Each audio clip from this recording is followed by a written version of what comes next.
air fryer, or oven. If you've ever wondered which one is better for your cooking style, here's a quick and clear comparison to help you choose. First, speed. Air fryers cook 20–50% faster than ovens because of their compact size and strong air circulation.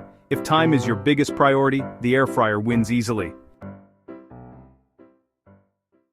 Air fryers are great for crisping, perfect for fries, chicken wings, or reheating leftovers. Ovens give a more even, traditional bake for cookies, casseroles, and larger meals. In terms of capacity, ovens win. They hold large trays and multiple dishes. Air fryers work best for 1 to 3 servings at a time. Air fryers use little to no oil, making fried foods healthier. Ovens can be just as healthy, but recipes often require more oil to achieve similar crispiness. Both are versatile, but ovens can handle baking, roasting, broiling, and slow cooking. Air fryers excel at quick meals, reheating, and anything you want crispy.